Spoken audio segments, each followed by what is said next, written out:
200 metara odavde, tamo gdje je ova šuma, tu je Mađarska. Ispred šume je jugoslovensko-mađarska granica. Posle uvoza kalašnjikova, slanja eksploziva, šverca oružja, nedavno je iz tog pravca, kako su to pokazale naknadne vojne analize, krenula grupa od 30 diverzanata, ekstremnih pripadnika HDZ-a. Sa sobom su imali i ovakve puške, pored ostalog naoružanja, švajcarske proizvodnje SAR, sa specijalnom po svim međunarodnim konvencijama zabranjenom municijom. Da li se to Mađarska sve otvorenije meša u sukobe u Jugoslaviji?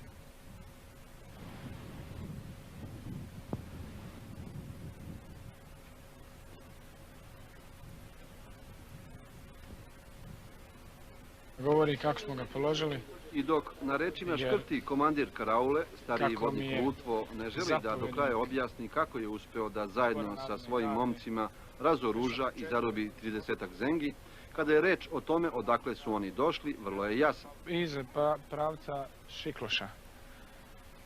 Ja ne znam gdje bi odakle i ko bi mogao da tu doveze, ali moje mišljenje da su oni tu dovezeni, da su prešli granicu ilegalno i došli nam odande odakle se ne bi očekivalo. I u kasarni u Belom Manastiru od njenog komandanta dobili smo potvrdu o sve češćem i sve većem mešanju iz Mađarske u vojne operacije na tlu Jugoslaviji. Ima indicija, ne samo indicija, nego ima i činjenica da se Narodna Republika Mađarska meša u ove događaje u Jugoslaviji. Znači, prevode se sva teritorija Slavonije na teritoriju Mađarske i odatle se ubacuju. I dok u baranjskim šumama duboko ukopani njeni teritorijalci i dobrovoljci svakodnevno vode borbe sa neprijateljem koji prelazi Dravu i pokušava diverzantske akcije, dotle ta druga strana iz Mađarske nesmetano dobija naoružanje, municiju, hranu. Bez obzira ko to i zašto radi i da li to sa njom ima veze, država Mađarska bi morala da spreči mešanje u ovaj unutar jugoslovenski sukob koji je i bez nje dovoljno komplikovan, mučan i težak.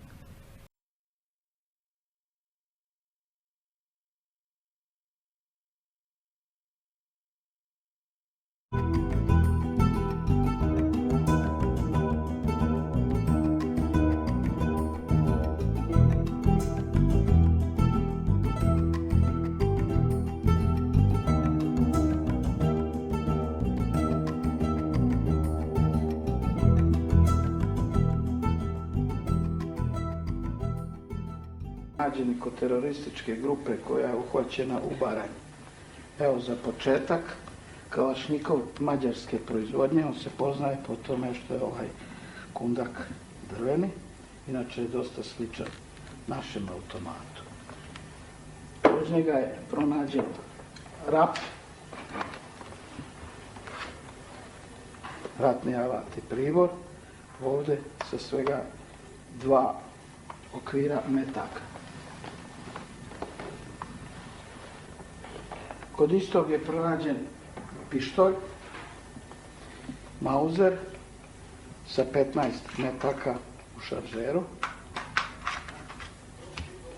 i pakovanje metaka od 25 komada istog kalibra. Kod istog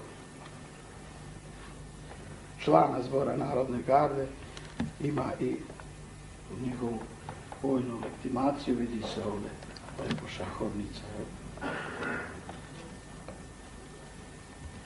Pronađena je i bomba koja se vrlo lako aktivira ako se ova rascepka stisne, iščupa se i ona se aktivira. A ta ista bomba može se staviti u pušku. Ovdje je taj pribor. Kad se izvadi rascepka, ta bomba se stavlja u pušku. Svakako prethodno se stavlja specijalni metak. Evo ga, to je taj metak koji služi za aktiviranje takve jedne bombe.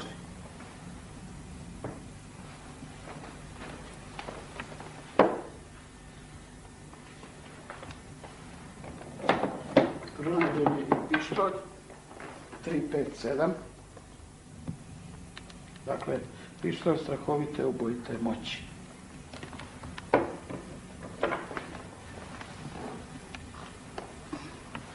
Da bi to konkretizirali, evo kako izgledaju meci. Sa vrlo velikim punjenjem i različito. Ovo je pancirni, a ovo je klasičan metak sa olovnim završetkom kuba. Prorađena je bomba, klasična, koja ima plastičnu košuljicu, aktivira se na isti način. Rascepka se jednostavno stisne i ščupa se ovaj osigurač i bomba se aktivira od 3 do 5 sekundi. Ovaj rekvizit je ovdje zapravo eksploziv, kojem je već ovdje štapin koji se zapali. To je vrlo velike razorne moći. Evo i oznake tog eksploziva.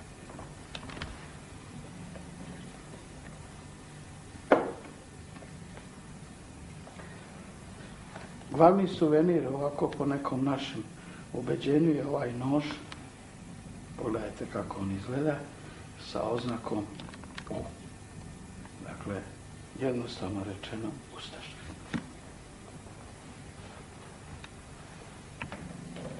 I kod toga člana Zbora Narodne garde pronađena legitimacija. Poseban suvenir je nož japanske proizvodnje sa neograničenom garancijom. Evo, to je taj nož, to je poseban čelik.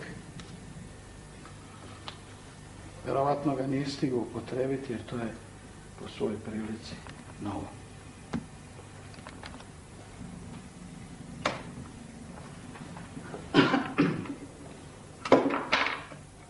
Pronađen je također i skoro nov škorpion, to je kalibra 7,65 koji može imati i čeličnu kubu. On je ubitačan negdje od 50 do 75, a ako pogodi do 100 metara. Ovo je Heckler.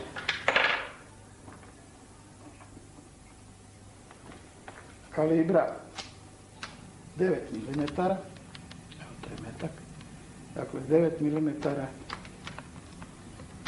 Još veće ubitačne moći od prethodnog škorpiona.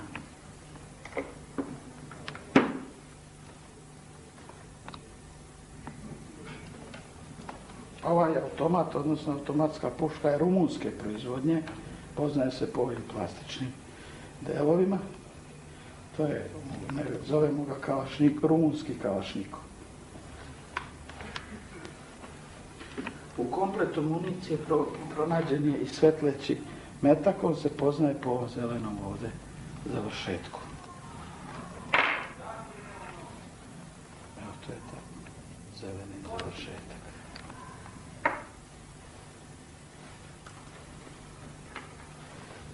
U suvenirima je pronađen, bolje reći u naoružanju, i škorpion sa prigušivačem. Dakle, ta grupa je vjerovatno imala zadatak i da se prekrade određenim ljudima koje su oni na svoj spisak stavili da bi se likvidirali, da bi pristupili takozvanoj tihoj likvidaciji. Ovaj deo ovdje je prigušivač.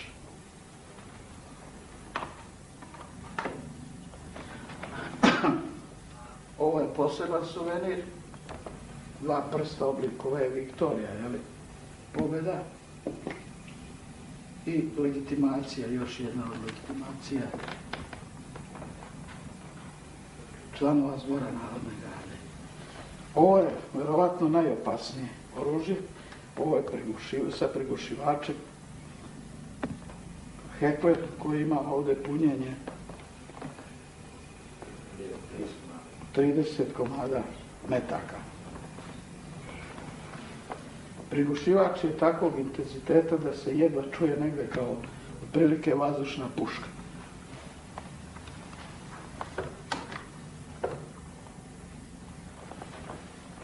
Još jedna od legitimacija i ovo je takozvani RAP, ratni alat i pribor od Hecklera. Evo, tu su 4 okvira sa po 30 metaka, znači 120 i ovi 30, to je 150 metaka u ovome ratnom kompletu. Dalje, pronađen je pištolj njemačke proizvodnje kalibra 7,65 Walter. I to sa pancirnom municijom. To se vidi po završetku ove kugle koja je čelična. Dakle, pancirna municija.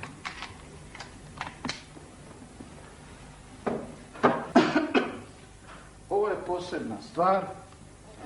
To su eksplozivna sredstva koja se mogu postavljati čak i u sijalična grla, povezati sa strujom kod aktiviranja šaltera. To dovodi do strahovite eksplozije ili eksplozije vrlo jake razorne moći.